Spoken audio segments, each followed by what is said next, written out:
Chapter 1. The Desert Planet. In a dimly lit room, the only illumination emanated from the glow of a computer screen, casting shadows upon the squalid surroundings. Seated before this flickering beacon of light, Fang Yan enveloped himself in a blanket that had not seen a wash in months, his weary eyes, framed by dark circles, fixated on the screen. His unkempt beard bore remnants of instant noodles consumed earlier in the day. With a languid flick of his tongue, he licked the remnants of noodles from his beard, a glimmer of vitality momentarily igniting in his otherwise listless gaze. This cumbersome computer, a gift from his parents on his birthday a decade past, had long been obsolete. Not only was it ill-equipped to handle contemporary 3D games, but its meager hard drive also rendered even simple web browsing a tedious endeavor, requiring an interminable wait of several minutes.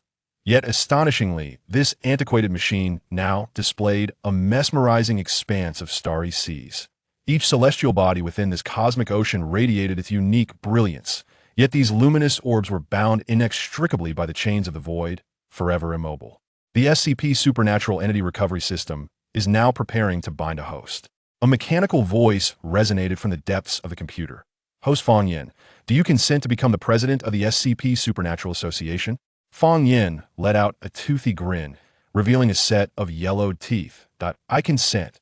The SCP Supernatural Entity Recovery System has successfully bound host Fang Yan searching for recovery targets. Search complete, commencing recovery. Amidst the sea of stars, a diminutive, withered planet emitted a dazzling glow. Harnessing its celestial energy, the planet shattered its chains and astonishingly resumed its orbital path. Transporting Celestial Dragon Empire. A beam of light swept across, the fetid coverings falling to the ground, while Fang Yan vanished without a trace. In a vast, desolate expanse of desert, parched tufts of grass were swept by a scorching wind. This barren land had remained untouched by human feet for centuries. Ugh! From a distance, an unusual sound pierced the silence, infusing life into the desolate sands. Soon, a grotesque creature, half of its head missing and its body desiccated, emerged in the wasteland. For those familiar with science fiction, this creature would evoke a sense of recognition. It was a zombie, still animated and staggering. With a lurching gait, the zombie ambled aimlessly until it stumbled upon a sand dune, sculpted by the relentless heat. Fang Yan peeked from behind the dune, disregarding the sting of sand in his eyes as he fixed his gaze on the zombie. A bony hand, devoid of flesh, slowly rose, revealing a finely crafted iron crossbow concealed beneath the sand. The bow was strung taut, its sharp arrowhead glinting with a silvery sheen under the blazing sun. Closer, just a little closer, Fang Yan's eyes were locked on the zombie, waiting for it to approach once more. The zombie staggered forward, inching half a meter closer to the dune. Fang Yan's pupils constricted, a fierce determination flashing in his gaze as his finger pressed down decisively. With a resounding pop, the sound reminiscent of a taut tendon, snapping pierced the sweltering air, sending a glimmering projectile straight towards the zombie's head point 10 meters away. The zombie collapsed with a thud, its body heavily sinking into the desert sands. Congratulations, SCP President Pseudo has acquired 3 points of SCP-008 recovery experience. You may now evolve to level 2. The mechanical, synthesized voice echoed in his mind. Will you evolve into a formal level 2 SCP President? If no response is received within 15 seconds, evolution will proceed automatically. No. Fang Yan silently rejected the evolution in his mind, rising from the sand pile and approaching the fallen zombie. Bending down, he rummaged through the corpse, retrieving 3 iron arrows, 2 compressed biscuits, and a rum grenade. Still no water. At this rate, I won't last 3 days. Fang Yan sighed as he stood, the oppressive heat and lack of hydration weighing heavily upon him. He stowed the gathered supplies into his worn brown bag, not daring to linger, and swiftly vanished into the vast desert. He could see the entrance of a bustling city. The elder Mike of the guard army leaned against the colossal iron gate made of lore alloy, idly cradling a machine gun. This cosmic navigational material, long obsolete in the Dragon Empire, had been repurposed into the finest defensive material on this desolate planet, capable of withstanding the full force of a level 3 Esper's attack. The lore alloy had established an impregnable final line of defense on a world where the most formidable creatures were merely level 2 mutants. In the distance, a man in his mid-20s approached, providing a much-needed distraction for the nearly maddened elder Mike. It is worth noting that the majority of the zombies on this planet have been obliterated over 30,000 years ago by the Dragon Empire starship, annihilated by a singular, devastating beam. Now, the only disturbances in Smar City came from the occasional stray zombie or ordinary level 1 mutated beast. Such trivial adversaries could be effortlessly dispatched with a single shot, leaving a seasoned veteran like him, who had retreated from the front lines, utterly disinterested. "Hey, Fang Yan, how was your haul today?" Elder Mike quipped, peering at the approaching man with his half-functional mechanical eye. "Not bad. I managed to find 2 biscuits. Not quite as fortunate as you, with your status as a frontline disabled soldier, enjoying a worry-free life at the city gate," Fang Yan replied, a hint of irritation evident in his voice as he recognized the playful banter of Elder Mike, who seemed to have nothing better to do than mock him. "Don't even get me started on guarding the gate. Out of 365 days a year, I only get 1 day off. If it weren't for my age, I wouldn't willingly endure such a thankless job." Elder Mike, now in his 40s, could hardly recall his exact age. Having lost his right eye and left leg, he could no longer face multiple foes from the Gallan Empire with the same composure as in his youth. Even with advanced mechanical prosthetics and a sophisticated optical eye, the aging body of a non-esper could not support him in venturing beyond Smar City once more. After all, the number of residents in the city has dwindled significantly. Even the garrison consists of merely 10 men, Fong Lu remarked, letting out a sigh. Alas.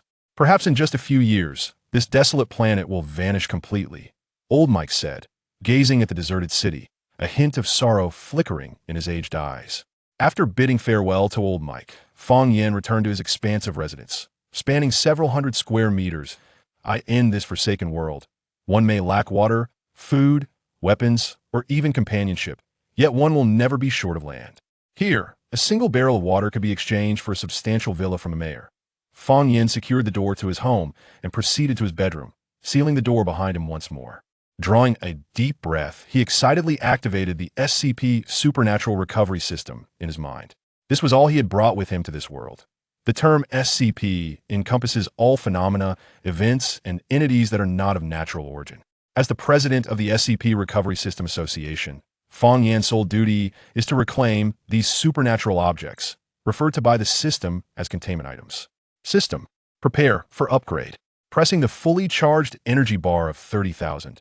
Fang Yan was engulfed in darkness and fell into a state of unconsciousness. Beep. SCP Supernatural Recovery System is now in update mode. The SCP President is about to enter a secondary evolution phase. Chapter 2. Transformation and Departure. Unbeknownst to Fang Yan, who lay unconscious, profound changes were unfolding within his very genes. The chaotic and redundant genes began to disintegrate like fragile ice, rearranging themselves into entirely new and previously unknown genetic chains. Simultaneously, Fang Yan's exterior quivered violently. Layers of dead skin shed from his body, followed closely by his underlying muscles, which tore apart like frayed ropes, revealing raw, crimson flesh. Gradually, as time passed, the exposed muscle fibers mysteriously reconnected and healed, sprouting slender growths of flesh at last. When the final muscle was restored, a voice resonated in Fang Yan's mind. SCP Level 2 President has completed evolution and currently possesses Clevel authority. In the vast emptiness of the bedroom, Fang Yan abruptly opened his eyes, sitting up with a vigilant gaze surveying his surroundings. After a moment, as if relieved, he intended to lie back down, but upon attempting to move, he realized something was amiss. His body was enveloped in a shroud of dark skin, from which black blood continually oozed. Fang Yan dashed into the bathroom, steadying himself against the long-dried faucet as he peered into the mirror. At that moment, he bore no resemblance to a human. He appeared akin to a beggar covered in murky sludge. Blinking through the muck that obscured his vision, Fang Yan stepped into the nearby dust-free cleansing chamber. On this desolate desert planet, aside from the esteemed mayor, no one would squander precious water resources on bathing. Fortunately, in this world, technology has reached an astonishing level. With the aid of dust-cleaning chambers composed of nano-cleaning robots, one can manage to maintain their body in a state free from bacterial harm. 3 minutes later, the chamber door creaked open, and a bare-bodied man emerged.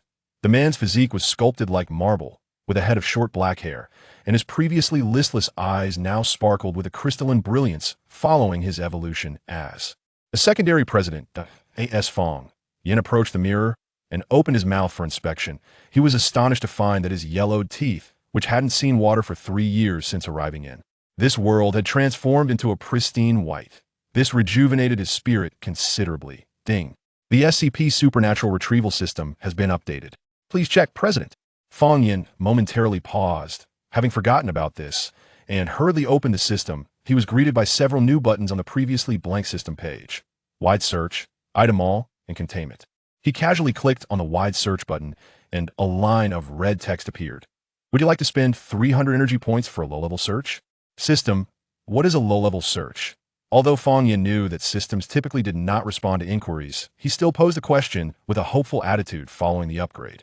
Wide search is used for the detection of all supernatural phenomena or objects. A low-level wide search covers an area of 3,000 square kilometers. The system's cold voice surprisingly provided an answer.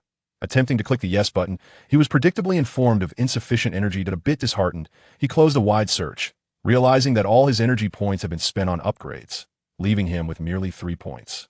When he opened the next section, the mall button revealed 6 classifications of items. Fang Yan glanced at the lowest grade level.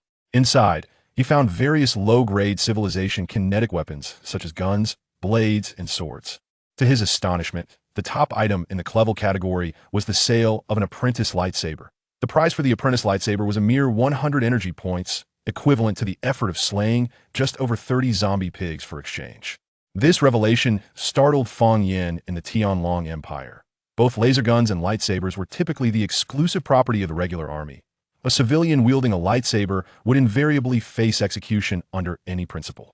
Fang Yan had only witnessed a glimpse of this reality when he first arrived on the desert planet, during an attack by a secondary mutated beast, where he saw the mayor standing atop the towering Lore Alloy City wall, taking a single shot at the beast.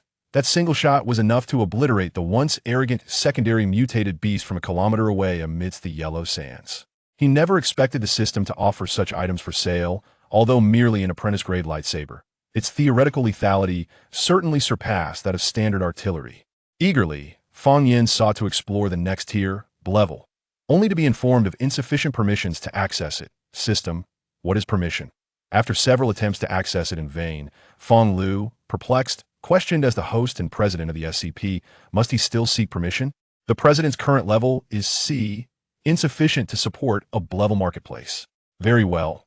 Fang Yan absent-mindedly rubbed his nose and clicked again on the containment area, only to find it utterly devoid of any items. According to the system's explanation, the containment area serves as the management domain for all non-natural entities. Theoretically, it can accommodate all unnatural objects, although natural objects are not entirely excluded. Changing into a fresh, airy shirt, Fang Yan promptly collapsed into the cozy embrace of his bed, burying his head beneath the covers. Whatever troubles plagued him would have to wait until tomorrow. The following morning, he unusually entered the dust-free chamber to cleanse himself thoroughly. Grabbing his waist pouch and hand crossbow, he prepared to venture out. Out so early? Inquired his neighbor, a fiery woman in her 30s, with a teasing smile as she peeked at Fang Yan. Wolf sister, good morning. With nothing to occupy my time, I might as well hunt outside the city, Fang Yan replied sheepishly. Wolf sister, originally named Red Wolf, was a retired Starsea escort.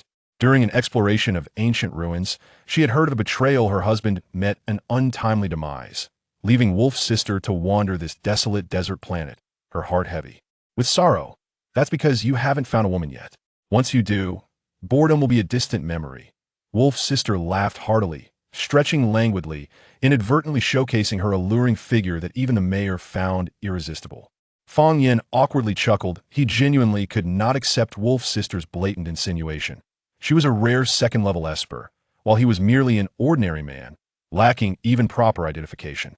If he were to indulge with Wolf's sister, he could not guarantee he could withstand the wrath of the mayor of Sima City. After all, that old fellow, in his 60s or 70s, had pursued Wolf's sister for 2 years without success, and now the entire Sima City was aware that he was poised to act out of desperation. Well, Wolf's sister, I think I should take my leave now the sun is already high in the sky. Fang Yan turned to touch his nose and swiftly dashed towards the outskirts of Sima City. Wolf's sister shook her head with a wry smile. Observing Fang Yan today, she sensed he appeared notably more youthful. Even his muscles seemed more defined. Is this what they call beauty in the eyes of the beholder? For a moment, Wolf's sister's eyes sparkled with intrigue. After exchanging pleasantries with Old Air, Fang Yan checked his equipment and strode directly into the boundless wilderness. Mutated sandworm. This world possesses astonishingly unique rules. And no one knows who devised such peculiar regulations. Perhaps it was a higher civilization, or maybe the supreme deity in the cosmos. And the peculiar rule is this: slaying monsters yields equipment. Indeed, whether one dispatches an ant or a colossal beast from the starry void, there exists a chance to acquire various foods, or even a dragon-slaying sword. The only distinction lies in the fact that slaying 10,000 ants may yield not a single crumb, whereas vanquishing a colossal beast of the cosmos could reward you with a cataclysmic weapon capable of obliterating planets. After 30 millennia of torment, the once dominant aristocracy of this realm has gradually devolved into mere fodder for slaughter. To encounter a zombie in the desolate wilderness today should elicit a sense of joy, for more often than not, one is likely to face the merciless, bloodthirsty, mutated sandworms. Instead, System, exchanged for a finely crafted iron sword. Fang Lu murmured to the System. Finely crafted iron sword, costing 50 energy points. Please check your inventory. The System was ever succinct and unyielding. Fang Lu remained in a daze for a considerable moment, before smacking his forehead and accessing the System's repository. Within lay a black iron sword, glimmering with a cold sheen. Upon summoning the finely crafted iron sword, he felt its weight in his hand as the dark blade materialized before his eyes. Emulating the ancients, he plucked a hair and gently blew upon the blade, causing Fang Yan to gasp. A splendid sword. It cleaves hair with ease, comparable to the sword of Yangji. Retrieving the iron sword back to the repository, Fang Yan set his sights on the abandoned city located 7 miles south of Sima City.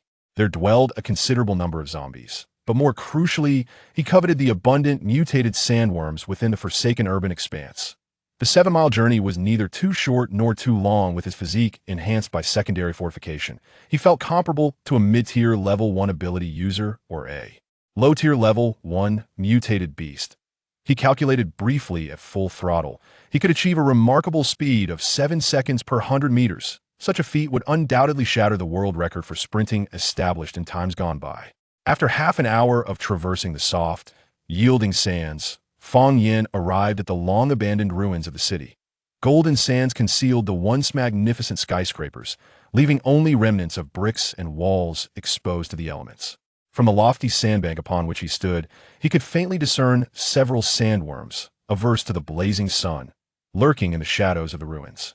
Lowering his stance appropriately, Fang Yan, despite possessing the physique of a mid-tier level 1 ability user, remained cautious against the commonly acknowledged low-tier sandworms, unwilling to jest with his own safety. Using the golden sands as cover, he stealthily crept toward a solitary mutated sandworm. The scorching sun forced the sandworms to burrow beneath the surface for most of the day, lying in wait for unsuspecting prey to approach. Inexperienced newcomers often struggle to differentiate between the sand and the sandworm's earthy-hued carapace, leading to disastrous consequences. 3 years of honing his skills had granted Fang Yan the keen sight befitting a hunter, and the system's enhancements had rectified his slight myopia, enabling him to effortlessly detect the anomalies beneath the sands. Now he was the hunter, and the sandworms had become the hunted. With parched lips and a tongue moistened in anticipation, Fang Yan fixed his gaze upon the sandworm's hiding place. 10 meters this distance was ample for him now. Tensing his legs like a coiled spring, Fang Yan launched forth with the ferocity of a cheetah, muscles primed for action. 9 meters. Fang Yan's sharp gaze pierced through the air. Like a vulture, fixated on the mutated sandworm beneath him. 5 meters. With a swift motion, a chilling iron sword materialized in his grasp. 3 meters.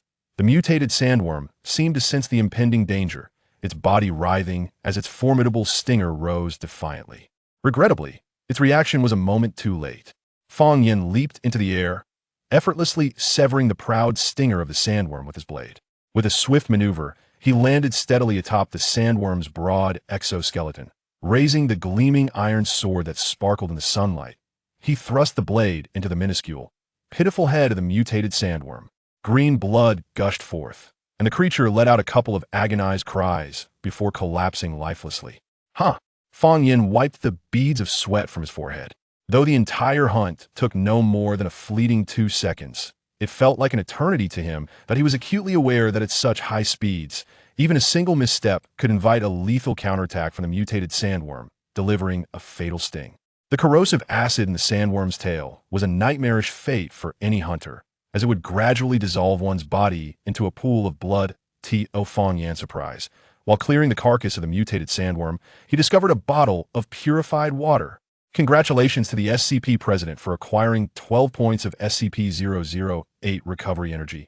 Indeed, these sandworms are remarkable. Obtaining 12 points of energy in one fell swoop is far beyond what the dismembered zombies can achieve.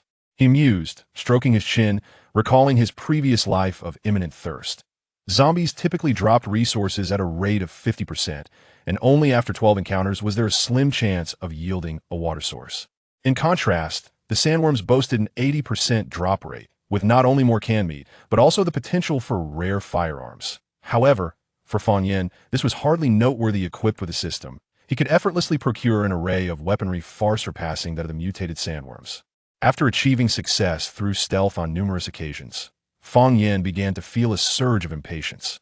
Having consumed a few bites of the foul-tasting sandworm canned meat, he suddenly raised his head and downed a bottle of purified water, his gaze fierce as he stared at the mutated sandworms within the city. Damn it! Let's do this! Fang Yan angrily crumpled the bottle of purified water and hurled it aside, stealing his resolve. A single mutated sandworm yielded 48 points of energy over 2 hours, so theoretically, taking down 2 at once would grant him 96 points. Though the actual yield would be somewhat diminished, it was still a superior strategy compared to tackling them one by one, with the only cost being his own life at stake. With determination, Fang Yan wasted no time, traversing past several concealed, mutated sandworms outside the city, setting his sights on those lurking within the ruins. Below, through the concealment of crumbling walls, Fang Yan deftly circumvented the frontal assault of 2 mutated sandworms. Amidst the debris, his crystalline black eyes glimmered with a hint of ferocity. Chapter 4. SCP-008 Zombie Virus. Beneath the ruins, the sandworms found refuge in the shadows, unlike their counterparts in the desert, which were obscured by the shifting sands. However, this very advantage rendered the hunt for them significantly more challenging than for ordinary mutated sandworms. They had forsaken their identities as stealthy predators in exchange for greater agility and combat prowess. Fang Yan quietly unsheathed his finely crafted iron sword, intent on drawing closer to the sandworms amidst the wreckage. 3 Matursa Prime position. He was confident that he could deliver a fatal strike to the mutated sandworm from this distance. His keen gaze fixated on the 2 sandworms writhing in the dimness, until they unwittingly exposed their rear at a corner. A splendid opportunity. Fang Yan's eyes sparkled with determination as he abruptly dashed from behind the shattered yellow wall, his iron sword aimed precisely at the nearest mutated sandworm. The closest sandworm sensed the impending danger, emitting a shrill cry as it turned to confront him. With a steely resolve, Fang Yan hastened his assault in the blink of an eye. His long sword descended upon the sandworm's head. Green ichor erupted forth, yet he scarcely had time to revel in his triumph as a tail spike sliced through the air above him. With a nimble twist of his body, Fang Yan narrowly evaded the tail spike, disregarding his dignity as he rolled to escape the enemy's striking range. Hiss! Upon rising, he discovered another mutated sandworm regarding him with a provocative glare, dozens of slender legs swirling around him, encircling him menacingly. Beast! You seek death! Fang Yan glared fiercely at the sandworm and raised his iron sword once more to attack. Hiss! The mutated sandworm lunged with its sharp tail spike aimed directly at Fang Yan's abdomen. Fang Yan sidestepped the tail spike just in time, and as he beheld the elongated tip, a surge of exhilaration coursed through him. Channeling his brute strength, he swung downward at the tail with a forceful arc, severing it with an ease akin to slicing through tofu. Hiss! The mutated sandworm let out a chilling scream, clearly taken aback by the human's ability to cleave its formidable tail in a single blow.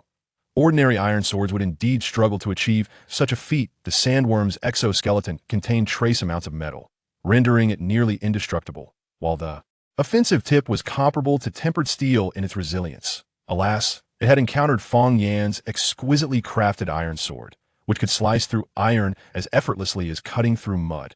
Fang Yan dared not linger with a fierce shout. He closed the distance, delivering a powerful blow that toppled the sandworm, his sharp iron sword plunging unimpeded into its skull. Congratulations to the SCP President for acquiring 24 points of SCP-008 recovery energy.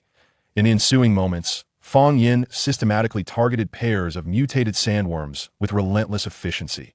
Although it was far more perilous than working alone, and he had nearly sustained grave injuries from the ferocious counterattack of the mutated sandworm on several occasions, he nonetheless managed to navigate the dangers unscathed, successfully accumulating over 300 energy points as the sun descended beyond the horizon. Fang Yan sought refuge in a dilapidated building, where the entrance had become buried beneath a layer of yellow sand. Yet fortuitously, a segment of the uppermost floor remained. Exposed, he cleared away the encasing sand and deftly slipped inside. System. Initiate a wide area search. Fang Yan impatiently covered the exit with sand once more and called out to the system. Would you like to expend 300 energy points for a wide area search? The system's cold voice echoed in his mind. Enough with the trivialities. Start immediately. Fang Yan replied, exasperated. SCP President. Expending 300 energy points for a basic wide area search. Remaining energy, 4 points. No sooner had the system's words faded than Fang Yan was astonished to discover a three-dimensional map materializing within his mind. The map expanded with a pulsating wave, gradually revealing a red light that appeared upon its surface. Ding. Search halted. SCP-008 zombie virus detected. Would the President like to commence a retrieval mission? The system's voice flashed a persistent red light, reiterating the same message. System, what exactly is the zombie virus? I've always been curious about this code, Fang Yan inquired, delaying the acceptance of the retrieval mission for the moment. The code is a temporary designation for the recovered object during its containment by SCP. The system explained that SCP-008 zombie virus is an unknown genetically modified bacterium. Infectivity, 100. Lethality, 100. It spreads through mucous membranes and fluids, transforming the infected into primal, bloodthirsty beings known as zombies within 3 hours. Fang Yan was taken aback. This was akin to the legendary T-virus. Capable of disseminating zombies at an alarming rate, it could transform a once vibrant planet into a sea of corpses within mere months. If I retrieve the zombie virus, what reward will I receive? Fang Yan pondered, scrutinizing the mission. The SCP President's retrieval of the containment object is an expected duty. The system will provide corresponding rewards based on completion. The system was not as domineering as he had imagined. It would still dispense rewards according to his performance.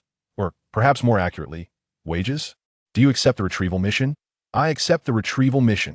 Fang Yan was not one to abandon a task he had undertaken, especially when there was a reward to be gained. That night, he did not return to Sima City. According to the coordinates provided by the system, the core of the zombie virus was located in a canyon to the west of Sima City, a staggering 10,000 miles away from his current location. The following morning in Sima City, Fang Yan strolled leisurely into the bustling marketplace. He had departed from the ruins before dawn to ensure he could sell the sandworm canned goods he had obtained the previous day during the most vibrant morning market. Though difficult to swallow, the sandworm canned goods are the optimal food choice for the elderly, weak, and women, those who found themselves unable to fend off even zombies. In this place, no one would show them pity. Merely existing on this desert planet was a grave misstep for them. Clang. Fang Yan set down dozens of cans onto a makeshift stall draped with tattered cloth. Nearby, a few fellow vendors cast a glance in his direction before returning their attention to their own wares. Young man, how much for this can? Inquired a hunchbacked old woman, shuffling closer to one of the stalls. 10 credit points, replied the stall owner, a muscular man who regarded the elderly woman with a cold glare. The old woman trembled slightly, her voice quavering as she remarked, This is a whole credit point more than yesterday. Fang Yan observed the elderly woman at the stall not far away. Women of her age had often come to this desert planet years ago, alongside their husbands to mine for resources. Over a decade ago, this place was rich with blue crystal or shy-grade crystals capable of energizing and enhancing the abilities of those with powers, drawing numerous adventurers from distant star systems in pursuit of wealth. Most of these individuals were solitary risk-takers, yet many brought their families along in search of fortune. The outcome was all too predictable. Only a handful managed to leave with their riches intact, while the majority met their demise either at the jaws of mutated beasts or by the razor-sharp edges of conflict. It was the women and children who accompanied these adventurers that bore the brunt of the tragedy, surviving on a meager monthly relief of 100 credit points. Chapter 5. The unforeseen turmoil amidst soaring prices. The scarcity of sandworms has become increasingly pronounced. Buy or be gone.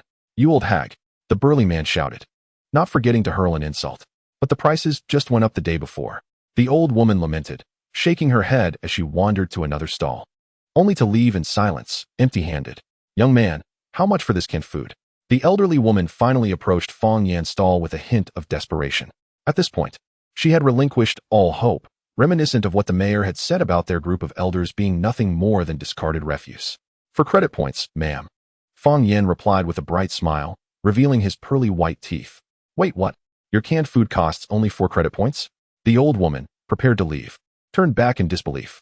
Indeed, just 4 credit points. The price is standardized across the Dragon Empire, as long as the Dragon King lives. No one has the right to alter it. Fang Yan continued cheerfully. Young man, may I have a taste first? The old woman's voice trembled with excitement. Of course. Fang Yan responded without hesitation. The old woman, shaking, opened a can of sandworm meat and sampled a piece. Truly, truly. Young man, I'll take 2 cans. No, 6 cans. She quickly corrected herself, her eagerness palpable. Very well, here they are, Fang Yan said, arranging the 6 cans neatly before her. Thank you, young man. I wonder if there will be a next time. We, after all, are merely the castaways of society, the old woman lamented as she leaned on her cane and departed. Fang Yan watched her leave, a flicker of concern crossing his eyes. They were right. Even if he provided her with 1 can, he could not feed the multitude of elderly, weak, and vulnerable. They would ultimately starve in this desolate city. You there. I want all your cans. A coarse voice interrupted his thoughts. Fang Yan frowned, displeased at the disruption. Here are 100 credit points. I'll take all your cans. Looking up, he saw the burly man from the first stall, his face contorted in anger as he glared at him. I refuse to sell, Fang Yan declared, raising an eyebrow as he lifted a corner of the stall to reveal a hastily scribbled line of dragon script that had mysteriously appeared. Those who are able-bodied and self-sufficient. I will not sell. You are deliberately provoking me, aren't you? The burly man roared, his fists clenched tightly, a fierce wind accompanying his swing aimed at Fang Yan's forehead. You insolent wretch, how dare you disrupt my business? The man's face twisted with rage as he envisioned his fist smashing into Fang Yan's face, teeth shattering and blood splattering. Yet, despite such delusions, when his fist was merely a foot away from Fang Yan's forehead, a pair of hands, smaller than the man's, deftly intercepted the blow. The man froze, suddenly feeling a sharp pain in his knuckles, unable to suppress a cry of agony. Fang Yan, his expression icy, stared down the burly man. With his current level as an intermediate ability user, dealing with a brute like this was effortless. The actions of the burly man thoroughly incensed Fang Yan, without a word. He resorted to violence against him, akin to the behavior of a savage. With a sharp crack, the sound of breaking bones echoed as Fang Yan casually pushed the contorted hand away, wiping the blood on a ragged cloth. The man clutched his deformed right hand, writhing on the ground in agony, his cries of pain piercing the air, even for one known for his ruthlessness. You seek death. The 4 stall owners who had been idly watching the commotion suddenly stiffened, their expressions darkening as they sprang into action. Fang Yan cast a glance at the fallen giant, and then at the 4 advancing toward him, his demeanor unfazed as he pointed into the distance with a smile. The approaching men followed his indication, their expressions shifting. The patrolling guards of the market were not far off and would soon arrive. Let us go. They exchanged glances, glaring at Fang Yan before hastily packing their stalls and carrying the man away. With this unexpected troublemaker around, they would not sell a single can today. The patrol guards of Sima City would not discern who initiated the fight. They would indiscriminately incapacitate the combatants with electric weapons and detain them in a dark room for several days. You little bastard. Just wait.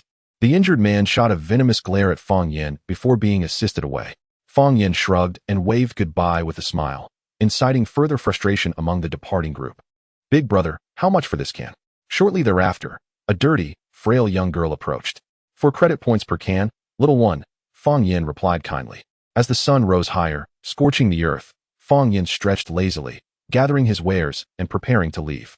This was a secluded alley, typically traversed only by Fang Yan. Yet today, 7 or 8 unfamiliar visitors had appeared.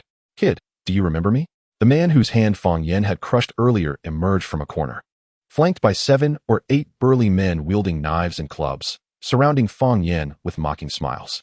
I haven't seen you, but it seems my grandson has encountered a few, Fang Yan replied nonchalantly, raising an eyebrow. The men who had earlier confronted him now wore expressions of cold disdain as they regarded the foolhardy youth. Stop wasting time. Attack. Break his legs, and tonight, I'll treat everyone to a night at the brothel. The man with his right hand in a cast pointed at Fang Yan with his left. In truth, with the advanced technology of the Dragon Empire, even if one were reduced to a mere head, they could be healed with a sophisticated treatment pod. However, such luxuries were beyond the reach of a lowly thug like him. The shattered bones of his hand would likely render him maimed for life, which explained his fury. Wait, are you certain you want to fight me? Fang Yan shouted, blinking innocently as he looked at the crowd with a mocking expression. The sudden, thunderous shout from Fang Yan startled a few individuals, who then regarded him with expressions of derision. The burly man with a severed arm sneered, "Regret now, do you?" Fang Yan merely shrugged, his gaze growing cold. With a deft sidestep, he evaded the incoming blades, his hand surreptitiously reaching into the system. A flash of black light erupted, and the two assailants cried out in pain, collapsing to the ground as their severed arms bled profusely. This little brat wields a weapon. Attack together. The gangsters, initially taken aback, roared in fury, launching a full-scale assault with knives, guns, and clubs. "You're courting death," Fang Yan scoffed, his right hand trembling as his finely crafted iron sword transformed into a streak of light, piercing through the left lungs of the two men before they could react. Their muscular arms flailed, and the unfortunate thugs were sent crashing into the blades of their comrades behind them. With a wail of despair, the two thugs fell. And seizing the opportunity, Fang Yan leapt against the wall, vaulting over his encirclement. With remarkable physical resilience, he landed and executed a swift turn. A glint of cold steel accompanied by blood, leaving the last two assailants with no chance to respond as their heads tumbled to the ground. The severed heads rolled 3 times before stopping at the feet of the remaining trio, who trembled visibly in shock. "Are you still going to fight?" Fang Yan's piercing gaze bore down on the last 3 hapless souls, reminiscent of an eagle surveying its prey. Chapter 6. The Sword of Light and the Healing Elixir. The burly man with the severed arm shuddered, beads of cold sweat forming on his brow. He dared not hesitate and fell to his knees. "No, we won't fight." Ignoring the pain in his hand, he clasped his palms together and bowed fervently, blood dripping from his wounds. "Please spare my life, grandfather. I was blind to your greatness." The other two thugs, witnessing this, quivered in fear, hastily mimicking his actions and bowing low, pleading for mercy. "Oh, you no longer wish to engage in battle?" Fang Yan feigned curiosity, bemused. "We won't fight. I was foolish not to recognize your power." The burly man, in a state of desperation, prostrated himself, tears and snot mingling on the ground. The others, hearing this, were equally alarmed, their heads knocking together in fervent supplication. What a foolish scoundrel! Why provoke an extraordinary being? This could spell disaster for us all. The two thugs felt an overwhelming sense of frustration, realizing they had underestimated a formidable power in their midst. Fang Yan paused, then understood. Though the burly man's assumptions were misguided, the essence of his realization held truth. No ordinary individual could perform the extraordinary feats he had displayed. Such capabilities were the hallmark of an extraordinary being. Frowning, he regarded the 3 men kneeling before him and coldly commanded, "Scram. Do not let me see you again." "Thank you, esteemed sir, for sparing our lives." The trio, filled with relief, wasted no time in rising and sprinting away. "Wait." Fang Yan's eyes darted as he suddenly called out to a few individuals. The 3 figures froze, too intimidated to continue their flight, turning back to face Fang Yan with sorrowful expressions. "Is there something else, sir?" Have these bodies removed. Aside from the heads, the rest should still be salvageable." Fang Yan indicated toward the gruesome scene of mangled corpses on the ground. "Salvageable? For heaven's sake." The 3 lamented inwardly, wishing they could simply procure a coffin. Nevertheless, despite their thoughts, the burly man cleverly smiled and said, "Sir, you may leave this to us. We shall ensure not a trace remains." Fang Yan smiled faintly. He appreciated the man's understanding of his desire to avoid unnecessary trouble. With a light wave of his hand, he departed the alley. "Farewell. No, may you never return." The burly man grimaced as he watched Fang Yan vanish. "Are we still going to take revenge?" One of the ruffians suddenly exchanged glances with the burly man. Upon hearing this, the burly man's nostrils flared with indignation. He felt an overwhelming urge to kick the fool who dared to suggest such a thing. "Revenge? Your mother. Do you think those with abilities are mere trifles? Even the most basic of them could easily overpower dozens of scum like us. Get to work and clean up after that, gentleman. It's a blessing he isn't here seeking trouble." In the end, the burly man kicked 2 of his companions to hasten their efforts. In the following days, Fang Yan traversed the ruins and the market of Sima City, hunting and trading in insecticide cans. His urgency stemmed from preparing to reclaim the zombie virus task. "Phew, time to close up." After bidding farewell to his last customer, Fang Yan exhaled in satisfaction. Ever since the last tumultuous incident, he had enjoyed a period of tranquility, venturing out of the city before dawn to hunt mutated sandworms in the ruins, occasionally dispatching unfortunate zombies and selling the materials he collected the next morning. His combat skills had also improved significantly. Now, he could handle not just 2 mutated sandworms, but even 4 attacking him at once. Coupled with over 900 points of energy from the system and credits earned from sales, his gains were quite substantial. After closing his stall that day, rather than departing immediately, Fang Yan walked toward an unoccupied corner. When he emerged again, he held a cylindrical object wrapped in a cloth, ambling into a narrow alley. He soon arrived at another passageway, until he reached a dimly lit street. After cautiously surveying his surroundings, he knocked on a dilapidated iron door. The door creaked open, pushed by an aged, hairy hand, revealing an elderly man with cat ears, who peered around with great caution before ushering Fang Yan inside. The diminutive cat-eared elder secured the iron door and locked it with 6 chains, fixing his unsettling slit pupils on Fang Yan. "What do you seek, young one?" "Old Mers. I require a body enhancement agent." Fang Yan grinned widely. Old Mers, a member of the catfolk, once ruled the Canaan Star domain until a millennium ago when the expedition fleet of the Dragon Empire seized the Galan Star domain, putting an end to their reign. Typically, all foreign beings are condemned to a life of servitude, devoid of citizenship rights. However, the catfolk stand as a rare exception.